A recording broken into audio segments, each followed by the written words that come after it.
Before the borders, flags, or arguments, there was one land, one people.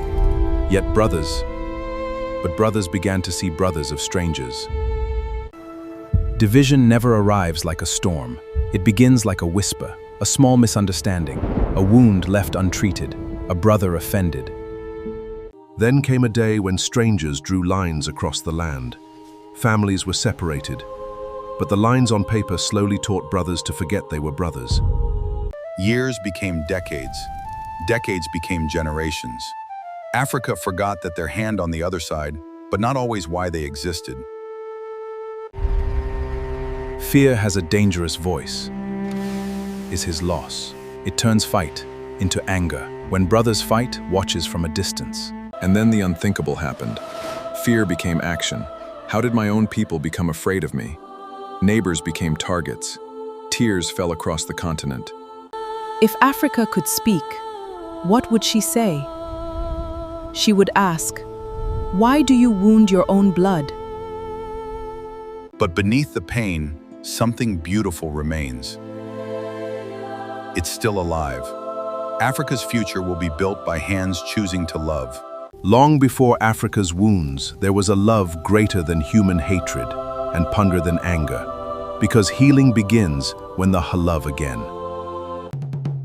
Every generation is given a choice. We can carry anger of yesterday, or the peace we choose today. Forgiveness gives history a chance to end differently. Houses are rebuilt by hands choosing to work. Africa cannot change by holding yesterday's anger. These hands rebuild. Peace begins with the first step. The greatest question is what we will leave should not inherit the anger of yesterday.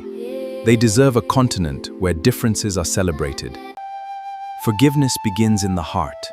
It is choosing not to let pain control tomorrow. A heart that forgives finds freedom. Africa does not need more enemies. A line drawn on a map can separate nations, but it cannot separate the blood, dreams, and hopes of a people. Africa's strength was never found in standing together. Forgiveness is the bridge that carries us from yesterday's pain into tomorrow's hope. Without mercy, hisns, but when millions choose peace, a continent is built. The Africa we pray for makes differences our strength. Success is celebrated and struggle met with compassion. Peace is a choice written in our actions. Because a continent that learns to forgive will discover the strength it always carried, is more powerful than the wounds of yesterday. The future is waiting. Africa's story is strength. The greatest chapter is not yet written. It will be written by hearts that forgive, hands that choose unity,